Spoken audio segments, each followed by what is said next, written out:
So it's a very bizarre thing, isn't it, Steve? It looks like from next month, from April, that Donald Trump will be imposing wider tariffs. Obviously, he's dabbled already with steel and aluminum.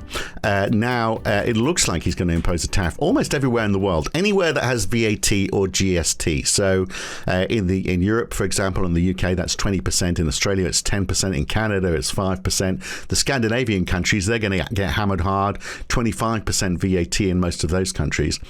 But if you've got that tax being applied to American imports, then he sees that as something which is an unfair tax, and he believes that he should impose tariffs in equal amount. That is what we are expecting to happen next month. Of course, that VAT that we pay on American imports, we also pay on imports from anywhere else in the world, and we pay it on anything that is produced domestically as well. So is there any logic at all, just an ounce of logic in what Donald Trump is proposing? Oh God! I mean, it's starting from that proposition. You end up going in the loony bin trying to work out what the hell he's doing. It's more a case of what tortured brain cells have communicated to other tortured brain cells to make a proposition that VAT against imports from America is discriminatory, whereas every as you said, domestic goods face exactly the same VAT. So. But I think his argument is, isn't it, that he sees it as an unfair advantage in that we're not taxing our own exports. So, for example, if you've got a Harley Davidson that's made in America and we ship it into the UK, you pay 20% tax. If you make a motorbike in the UK and you ship it to America, it's VAT exempt, so it gets into America untaxed. So I think that's what he sees as being the... Yeah, but I mean, the Americans have sales tax. I mean, this is one of the... Yeah. Well, and also, before you get into that, and we talk about sales tax, because that's the crazy thing as well. But if that is his problem, then it's a very easy answer, isn't it? We should just say, well, okay, rather than you getting that 20% that you're going to tariff on goods that we send to you, tell you what, we'll apply VAT on them. So that levels the playing field. We get the tariffs, not you. I mean, I'm trying to sort of make sense of why he's associating tariffs as raising money in the first place, and then linking tariffs on imports with value-added tax or sales tax on any sales inside a country whatsoever. And the only way I can try to work out what the hell's going on in the brain that leads to these so-called conclusions is that if you look back to the 19th century, and he does this a lot, he talks about how tariffs were the main form of revenue raising for the United States, and he wants to get back to those days. Now, it's true. I mean, import duties were a major source of revenue for the government back in the 19th century. But the reason that could be done is that the government was globally, and you're looking at countries which were 19th century countries continuing onto the 20th century, so there were quite a few that weren't in that situation, were newly formed countries.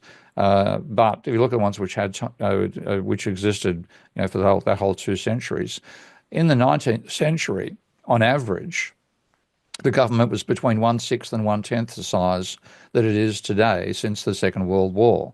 So, like America, roughly speaking, you could say that 30% of the Americans' GDP is accounted for by government activities. You go back to the 19th century, despite all the Westerns you've seen, and obviously the Westerns Donald Trump has seen, where the sheriff features, and you got the army driving in and knocking out the Indians, yada, yada, yada, all this wonderful heroic stuff that seems to set the American mindset.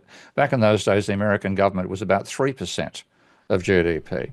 So it was much, much easier. Right, but I mean, okay, it was just to raise revenue by that means. But I mean, he'd say, well, it doesn't mean we still can't do it now. Obviously, it's not going to raise all the revenue that we need, but it's for every dollar that's paid by somebody overseas, and of course it's not paid overseas, that's the thing, but anyway, for every it's paid by the importer, so it's actually paid within the United States. But anyway, it's private. In effect, it's the private sector.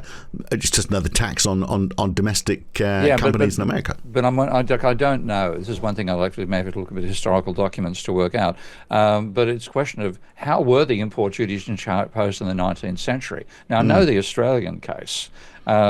Because, of course, Australia was it 1776. I keep on forgetting our history, but when the arrival of the first fleet in Australia, Yeah, gee, we really should know that, shouldn't we? We should. You want to tell me? I'll just do a quick check. Okay? No, you carry on talking. I'll take it up. Yeah, Okay. Don't worry. Okay. So when you get the formation of the Australian government was literally, the First Fleet coming out and establishing its operations. That was in 1788 when they first arrived. 1788. Yeah. Look, I better check that. I mean, you're right. I'll take it. So, Why? I mean, I don't know. I'll start again. Okay. So if you look at I don't know. I'm not editing this, by the way. Your ignorance is there for all to see. But anyway, what was the point? What would you? But anyway, back to the point. The basic point is when Australia was established as a colony, with the British sending out the First Fleet and setting up operations in Sydney Cove, when you read the documents of the military who came out, because as well as getting convicts, of course, you've also got to have warders. And the Macquarie family were the main beneficiaries of this. And Lady Macquarie wrote to one of her friends explaining why her husband had taken the commission to go and work in this far distant country, New South Wales it was called at the time. And the answer was because we expect to make, it is a posting from which we expect to make the most marvellous material advantage. So she was expecting to be creaming off some money here. Now, how did they do it? Well, it turns out that when this province was established, of course, the British government had to bankroll the whole establishment. They weren't taxing the Aborigines because there was no domestic economy, a monetary economy. So they had, covered by the British Treasury to cover their costs. But what would happen when merchants arrived in the province to sell goods to the military administration at the time, they would find themselves confronted by what became known as the Rum Corps, the soldiers under Macquarie, and they basically were told, "Here's the price. You've got to pay us this amount of what's coming in. Take it or leave it." Now you've sailed your ship 150 days or 200 days from somewhere in Europe or Asia or maybe America. You can't refuse the deal. It's that all your goods are worthless. Right. So the supplier was paying, not the importer. The supplier was paying. That's right. Now it's possible, likely again, that import duties and customs duties in the 19th century in America were the same thing. So you bring goods you want to sell to America, and they then tell you, right, well, this is the price you've got to pay.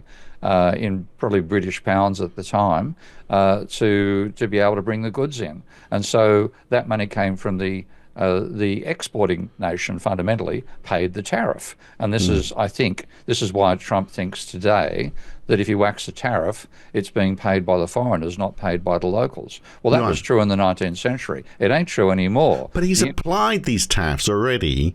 Surely someone's told him, hang on, now we've introduced it, we've seen it's not working that way. At no point in this process are we actually sending an invoice off to the Canadian government. No, he won't hear that until there's some catastrophic consequences from it, at which point he would have known it all the time. I mean, pardon me, speaking from my own experience of being involved with a narcissist at one stage. But everything is redefined, so they never made a mistake. So when he starts, if it ever becomes apparent in a catastrophic way, it has to be something which just completely changes the picture. He becomes aware of it in some catastrophe, like government revenues collapsing or the prices exploding, which is more likely in America because the tariffs are going to be hit multiple times given the globalized nature of production, and the costs go through the roof. Then he'll suddenly discover that he knew this all along. Right. Until he does discover that, though, what's actually going to happen is that the importer is going to be paying that tariff. It's going to be, in effect, a charge, which means money from the private sector is going to the government sector where he's trying to reduce the spending. Yeah. And it's also a question of what does that do to various forms of demand. So, like the dilemma that importers face when they face a tariff is do they pass on the costs or not? And the conventional thinking, the neoclassical type thinking, depends upon elasticities of demand and supply and things of that nature. In the real world, you get importers facing, they can see the prices that domestically produced goods are being sold for, and they know that if they put their prices up, they're going to lose part of that demand. So they then face the dilemma: how much do we pass on of this cost? How much do we absorb? But it's definitely it's either paid by the importing company within the country involved, which is America in this case, or it's paid by the consumers, because the increased, the tariff is either passed on by the importer to the customers or absorbed by the importer. It's not something that's paid by the foreign country. And is it inflationary is the question. So Jerome Powell from the Fed says, well, he thinks it's transitory. There'll be an uptick in prices as a result, obviously, but it's not sustainable. It's just a one time. So it's transitory. Mind you, he did say the inflation that we saw from COVID was transitory, and then he pretty much changed his view and started hiking up interest rates. So it's a bit of a deja feeling around all of that. But it is inflationary, isn't it? Because not only, say you import that motorbike into America and you get a 20% tariff applied to it, domestic producers will say, and say people are happy with that, so they actually pay whatever the constituent party is. Maybe they do pay 20% more, the full whack, in terms of the price the consumer pays. Other domestic motorcycle manufacturers will therefore say, oh, look at this, people are paying 20% more for these imports. That means we can put our domestic prices up as well. Depends. I mean, that's another competitive issue. You might want to take advantage of that. You only put it up 15%, then you're still 5% cheaper. Oh, yeah. But all those decisions are going to be domestically taken. Yeah. And it's quite feasible. This comes down to the capacity of firms to put a markup on their primary cost of production, because, again, the neoclassical nonsense vision of this upward sloping supply curve and downward sloping price curve for every commodity, and they basically treat those as pretty much unchanged by the tariff in some ways. So you get a disequilibrium outcome coming out of it. Demand is, there's unfilled demand because the price increase isn't matched by an increase in demand. But in the real world, firms have constant or falling per unit variable costs, and they then make a markup on that to determine what their price level should be. And the markup reflects the average for the industry. This is what the great Polish or Czech, I can get a better check on that. Better check on that, pardon me. Mikhail Koleski worked out a markup pricing formula where he said the scale of the markup is constrained by the degree of competition in each of the sectors. But they make a markup. You say a cost of $5,000 for a fancy motorbike, and then the average price they're sold for is $15,000. So you've got a 3 times markup on your underlying costs. If you come up with a new model which you think is not as good as the competition but cheaper, you reduce your markup below those average. If you think it's better, you put it up.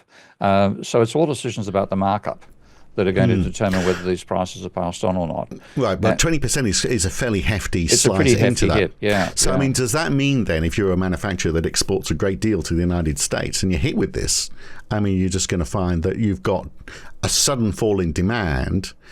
I mean, there's or you get a large fall in profit, and it's a question of, can you absorb that within your markup? Yeah. If you can, then if you want to hang on a market share, then you might well do that. So the extent to which these prices are passed on depends upon a whole range of competitive decisions, which can't be just reduced to the slope of the demand and the supply curve as neoclassicals do it. But it then comes down to the real way where the competition occurs is through diversification. You have different types of products. So we talk about a motorbike. Here's a simple question to point out how stupid neoclassical theory is. What's the equilibrium price for a motorbike? Yeah. There is no such thing, okay? There's Kawasaki's, there's Hondas, there's Ducati. I'm out of date with motorbike manufacturers, of course. Well, there's also a whole lot of electric motorbikes now as well. Yeah, that's right, yeah. So but then you look at the Americans, what are the American industry as a whole producing? And like you mentioned the Hog beforehand, the Harley Davidson, American motorbikes, from what I've seen, and I haven't seen many, to be honest, except when I go to the States, seem to be fitting into the Hog category. That's the sort of machine, big, bulky, powerful, noisy, etc., etc. If you put the tariffs up, it means like their president. Pardon? Be like their president in that respect, actually. You just described him perfectly. Big, bulky, and noisy, just and like them. And a hog. Yeah, okay, it all goes together. But yeah, it's the imported stuff which is going to be sleek, racy, electric, perhaps. et cetera, et cetera. So it's are consumers going to be willing to forego the technological leap that the overseas manufacturers represent to go back and buy a hog? And well, that's the problem. So that's the problem with that is the problem with protectionism, isn't it? That's the often the argument for protectionism. You protect industries; those industries don't move forward. You don't get innovation. Well, that's the when you look at what the Chinese and Japanese did. No, that's not what they did. I mean, like, for example, the opposite. Yeah. The original Japanese motorbike was a bicycle with a two-stroke engine attached. I think it was Honda that first did that. And of course, that could only be sold to Japanese customers because nobody in the rest of the world would buy that stuff because in the aftermath of the Second World War, Japan was impoverished.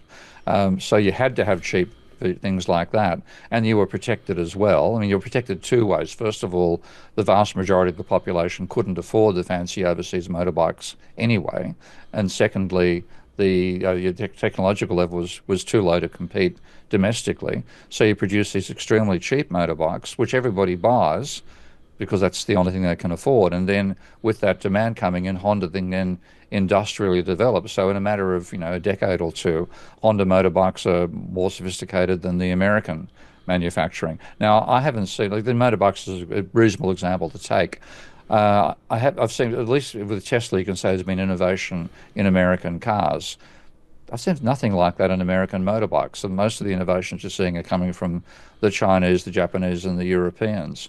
So unless Trump puts Harley Davidson under pressure to come up with a compact electric motorbike, then you're not going to get the American industry catching up.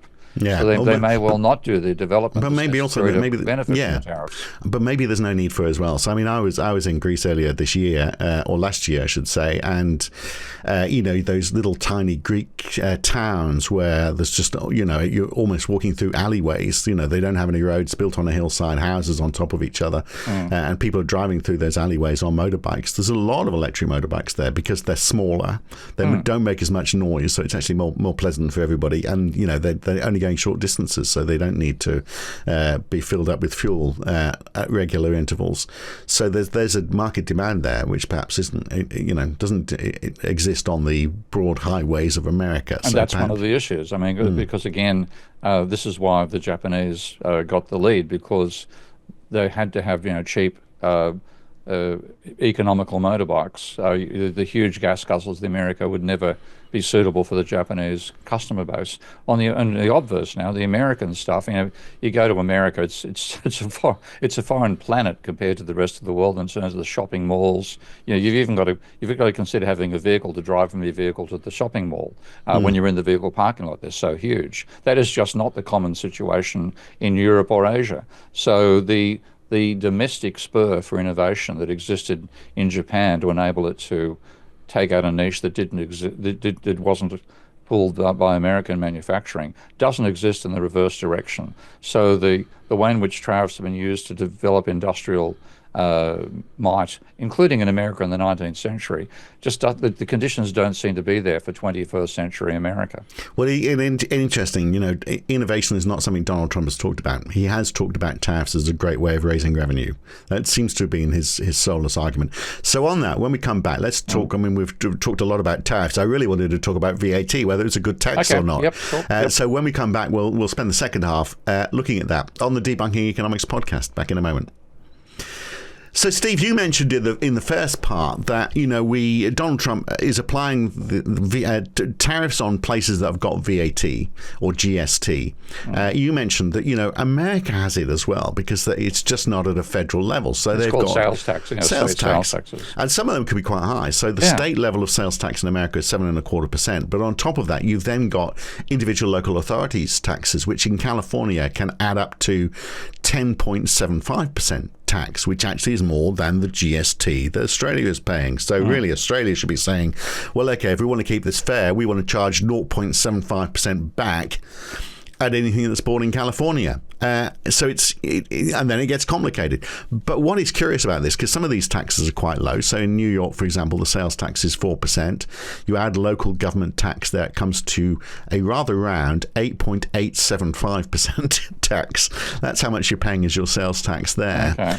And that, supposedly, the way America works is there to pay all the stuff that the state needs, their infrastructure, their roads, their education, picking up trash, all that sort of stuff. That's a very low tax to cover all that sort of government stuff, isn't it? It is, and this is the whole question, because are taxes funding the government?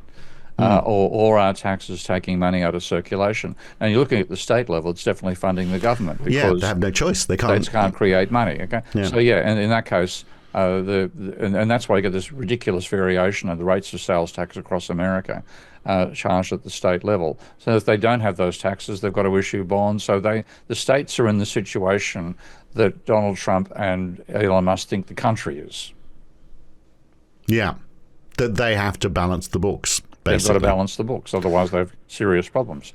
But my feeling, particularly having appreciated the very valid point that modern monetary theory makes, that at the level of a currency creating government, so that America obviously qualifies, the UK does, Europe does not, because of the bloody euro and the mess that's made of their domestic financial situations. Yeah, in any country that issues its own currency, it's not funding itself by the tax, it's reducing the amount of money it's creating. And again, that comparison I made earlier between the size of American government in the 19th century and what it is now, it's of the order of 3% of GDP in the 19th century, 30% post the Second World War. Back in the days when it was just 3% of the economy, then it could spend and not bother taxing back, because 3% government deficit corresponds to effectively 3% increase in the money supply. And if you've got an economy growing at about that rate, then that's, you're matching your rate of growth of the economy. Depends on how often the money turns over, but that's the sort of ballpark you need to be in. So the fantasy that Donald Trump has of returning to the 19th century also involves slashing the size of the government from 30% of the economy to 3%. Now, at 30% level, if you're spending 30%, you've got to be, to have like a 3% rate of growth, you've got to be taxing 27. You've got to be taxing less than you spend, and that's, you're taking money out of circulation. Now, is a value-added tax and is an income tax the best way to do that? And I think absolutely not, for many reasons. But one is it's easy to tax the incomes and the expenditure of the working class. Okay, you can't afford the accountants to dodge the tax, so you end up paying the full burden. If you're a billionaire, you whack your incomes through offshore trusts in little places like the Cayman Islands that don't charge any tax. You register all your profit there. You make no income domestically. You don't pay any income tax. So what it means is the rich can manage to accumulate the surplus money being created. If you look at imagine you want to have roughly have a 3% per annum creation of fiat money to match the expansion of the economy, but you're spending 30%, then you tax 27% back, but that 27% tax burden is falling on 90% of the population that can't afford to disguise its income. So this I think is a major factor in the rise of redneck politics, where what used to be working class union voters who'd vote for the Labour-oriented party, they now vote with the reactionaries, whatever you're talking about, it's Republicans in America or it's Nigel Farage in the UK, or the Liberal Party in Australia these days. They vote for them because all they can see is the government's taking money out of their pockets and not putting it back in. So it develops part of the right-wing politics, I think, has come out of the fact that we use income tax to take money out of circulation, where we should be using another method. And I'm favour of transaction taxes at one level, or the degrading money, the Gazelle's idea of money that depreciates. Well, the transaction tax is really where I wanted to end up with on this podcast. We won't get there quite yet, but there we are. There's a teaser. But just the way Donald Trump is working, though, by saying, well, his plan obviously is that it is a plan, isn't it? Whether it's the right plan or not, obviously the plan keeps on moving, but the idea that he's going to reduce government spending as much as possible, then he's going to apply these tariffs. Those tariffs are going to be paid by the private sector within America, which means the private sector is then in effect being taxed and paying money into the government. So money is shifting from the private sector to the government sector. The government sector is starting to spend less. I mean, he's not going to have any deficit. And if we believe that the deficit is what creates money, other than obviously banks giving loans, if we believe the modern monetary theory approach that it's that deficit that is creating money, then what he's going to find is that his economy has plateaued because there's no new money creation happening. That's the major danger that I've seen all the way through. I mean, it's not a belief; it's a fact. When you look at the accounting, the government creates fiat money by spending more than it gets back in taxation. It gets reduced by secondary sales of bonds by the banks to the non-banks. There's all sorts of ways it gets undermined. But that's fundamentally how fiat-backed money is created. Now, he wants to abolish the deficit. That's the obsession that Musk has as well. If they do that, suddenly there's no domestic money creation. There's less money turning over, and people. If you want money, you've got to borrow it from the private banks, which means when you borrow it, you get the money as an asset, but also the debt as a liability. So you're not any better off, but you have something you can spend. That's why we go and borrow from a bank. It's one thing to be no better off when you've got $1 million of debt than you have zero debt. But with $1 million of money, you can do something with that cash, and you hope you might turn over that money and make a profit and service the interest and pay your wages and then come out with a profit yourself. But what tends to happen instead is most people don't have a handy car factory that they can put the borrowed money into. Instead, they think they can go and buy houses and buy shares, and the prices will appreciate, and then they can sell the houses and the shares and make a profit that way. And we get caught up in a bloody speculative bubble over asset prices. So I wonder the extent to which that can actually work in America right now, because we're still in the aftermath of the global financial crisis. And at that stage, American private debt hit 170% of GDP, which is more than 3 times the level it was at the end of World War II. And that was what caused the subprime bubble. But once it's burst, people are still carrying about 150%, I think. Maybe it's still 170 again, but it's 3 times again the level of the 1950s. The probability that people are going to be willing to borrow money to gamble and drive up house prices again or share prices, I just don't think the capacity is there. So I can just see this leading to economic stagnation in America. Suddenly you've cut out fiat money creation, and nobody wants to. There's not sufficient number of people who want to go and gamble at rising asset prices, who are going to borrow money from the private banks. So suddenly the money supply stops growing, and you suddenly have constriction to the American economy, not liberation. And God knows who Trump is going to blame it on, but it won't be himself. Right. So VAT, we're leaving ourselves very late in the podcast to talk about the pros and cons, in which case we might actually have to go and visit this again in a subsequent week. But I mean, the easy answer to Donald Trump might be to say, look, we've got VAT because we've got it as a tax because we see it, rightly or wrongly, we see it as a tax that's very difficult to avoid. We recognise the fact that it has its limitations in that it's the less well off fare worse from it, but it also means that people who try to avoid tax are not avoiding tax on buying stuff. At least we're getting them there, even if they have got money, sitting in overseas bank accounts. If they want to spend it in the UK, they've got to pay VAT on it. So at least they're paying some tax. I mean, that's part of the argument for it.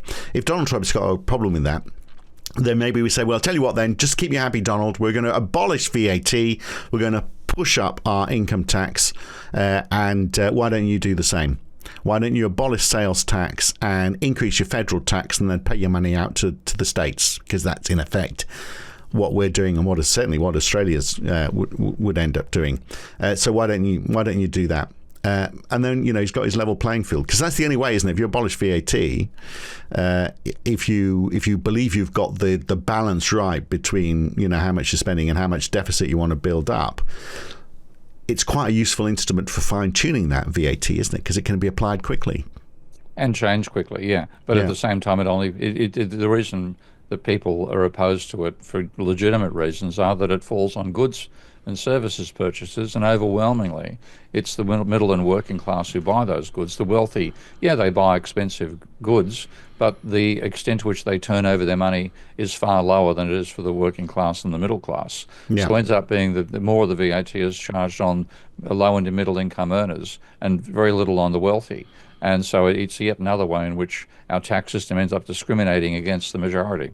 Yeah, and it is largely goods. So we don't apply it on services. So we don't apply it on financial services. And that's where it needs to be applied. That's if you want to see one area of transactions you want to reduce, it's the financial sector. So yet again, we've got the roving cavaliers of credit, as Marx called them, calling the shots. And it is confusing as to what's in, what's out. So, for example, obviously charities are out. Education, well, until now, actually, Rachel Reeves wants to apply it on private schools, financial services, houses. So there's the interesting thing with houses. So I don't pay VAT if I buy a house. Okay, I pay stamp duty, but it's nowhere near 20%. But if I want to improve my house, I'm paying 20% on the people who are doing those improvements. Unless they pay cash, which of course is the other. Exactly, yeah. Or unless they earn less than 90,000 a year, in which case, and we're doing that, picking people to do smaller jobs. Who do, the first thing you do is, are you VAT registered? So I mean, that's that, and then that whole thing about VAT registration is complicated as well, because you get people who apply for VAT actually claim back more on VAT that they spend than they're bringing in VAT, because maybe they've got, they produce a VAT exempt good, so they're actually getting money back from the tax office. I mean, and you've got all the administration, all those rules. I mean, it's just a hellishly complicated tax. I don't know why it's taken off so well around the world. And that's equally, income tax is the same story. I mean, filling out your income tax returns. It's this all. If you look at how this all evolved, you go back to the dream time of Donald Trump, when the government was about 3 to 5% of GDP, and import duties imposed on the importer, or on the exporting company. That was the real world. And then when you had the dramatic increase in expenditure during World War I, and then certainly during World War II, the development of income tax occurred at that stage. Now, it was perceived as being a way of raising revenue for the government, and that's one reason it was imposed on individuals. Since then, the great financialization of the economy has enabled the wealthy to avoid most of those income taxes. They fall mainly on the poor, and that's, I think, it's a huge part of the right-wing shift we've seen politically around the world as a negative reaction to income taxes and VAT. We now understand, if we should have understood for decades, because it was first realized at the end of World War II. Quoting Beardsley Rummel, who was then the president of the New York Fed, taxes for revenue raising are obsolete. We don't need it for that reason, but we still treat it that way. And this leads to distorted, complex schedules. Everybody's trying to avoid paying the tax, so there's law after law after law to close loopholes. And then the rich have got the loophole of relocating production or relocating distribution of profit within their own company. So it's just an awful situation. So we do have to reform it. Yeah. Yeah. And with GST as well, I mean, if you believe elasticity of price, which those people who be applying, GST on us would believe, I'm sure, then you are actually holding back sales by applying it. So a number of times I've looked at something and I'm thinking, I might buy that. And then I discover it doesn't include VAT. So it's actually 20% more. And I go, okay. Well, that's a bit expensive now. Maybe I won't do that. So there's all of that as well. And that is clearly the case. And governments recognise that because, for example, in Canada, they had a holiday on VAT or GST through December and January because they're trying to boost the economy a little bit. So they obviously thought, and time and time again, when times are sluggish and they try and boost demand, well, let's get rid of VAT. So that's an admission that VAT is holding back sales. So why have it? Yeah. I mean, it was one of these fantasy ideas about a simplified system. Remember, you and I remember the debate in Australia over VAT. Yeah. Whether the birthday cake has got VAT. Yeah, I mean, I've had to look and say that one of the great tragedies. Otherwise, if it wasn't for that, we would have got John Hewson as Prime Minister rather than Keating. And having met John Hewson on several occasions, even though economically we're very different, I have great respect for him as a person. Yeah. And I think we lost out. I'd rather have had John Hewson. If we had John Hewson, we wouldn't have had John Howard. Yeah, well, there we are. There's something to think about. Yeah, I mean, I've interviewed him quite a few times, and he comes across as a very genuine person. Yes, and he's very and concerned about human rights. Intelligent, yeah. And I would never accuse Paul Keating of being intelligent. Compassionate's not a word I'd use for him. No, absolutely not. So, okay, so the better tax is a transaction tax, isn't it? So. If you're looking for something that's simple, and it could be a very low tax. It could be, I don't know, haven't done the numbers, but 0.5% on everything. Yeah, for example, including financial transactions. Something to reduce and also like the whole idea of gazillion money, where the money, if you don't spend it, depreciates. Something to reduce the excess money creation, that it's an obvious necessity when you have a government being of the order of 30% of GDP. So transaction tax, I mean, okay, people might see this as a privacy concern, but very easy to apply. You just get the banks to apply it, don't you? You just apply it on every single banking system. Everything in and everything out, just add the transaction tax. Yep. I mean, cash becomes an issue again in that situation, but nonetheless, that's an easier way of making money depreciate, which is fundamentally what's necessary to avoid an explosion in the money supply, given the scale of spending, which is a necessity for government these days, as America's going to find out the hard way. So Donald Trump might be doing us a favour. Maybe the way out of all of this is we say, tell you what, Donald, we are getting rid of VAT. We've seen the error of our ways. Yeah. We're abolishing it. Stop the tariffs. We'll introduce a transaction tax. And he'll go, but you got transaction tax. I'm going to tariff you equal to that. And we'll go, fine, it's 0.5%. Go for your life. I know. Yeah, we've got 4 more years of this. Wonderful. But we've got to look, maybe it turns to our advantage. At least if it gets us questioning stuff like this and we come out with a better way, then maybe we've got to thank Donald for that. That's a possibility. Yep. The bull in the china shop can do some good. Yeah. All right. And then some people would say, well, okay, just on the final point then on transaction tax, well, why have that if it's a small amount and you're saying that the government can fund itself? Obviously it can't fund itself completely because you've got to make, it's not going to generate all the money that it spends. There's got to be a balancing factor to try and contain inflation, for example. So maybe the transaction tax becomes the replacement for VAT, and maybe it also reduces our dependency on income tax, would be the way to look at it, wouldn't it? That's what I'd like to see. I mean, the income tax has been, if I look at the political shift that has occurred over my own lifetime, the negative attitude that so many people have towards the government, a large part of it comes out of the taxation process. But what about those wealthy people who move money overseas? Then you hit them with transactions, or you start shutting down offshore. I mean, what Donald should really be targeting, he shouldn't be targeting the UK, he should be targeting the Cayman Islands. No, he wouldn't want to do that. I'm sure he's got bank accounts there. I'm sure he has. But the £10 million that I send over to an offshore bank account, I guess every week. Every week, yeah. Okay, so I pay tax on the way out, and then I want to repatriate it back to spend on stuff I pay back on the way in. So, yeah, at least that is this.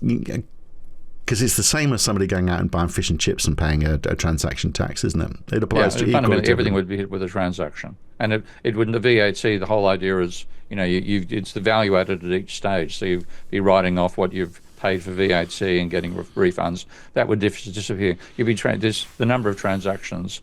Every transaction hits the same tax, and you'd be double and treble and so on. So that's why it compounds to a larger rate of tax than just you get with the low transaction tax going to be equivalent to a high VAT. So that when I was living in Australia, though, somebody who thought this was a good idea.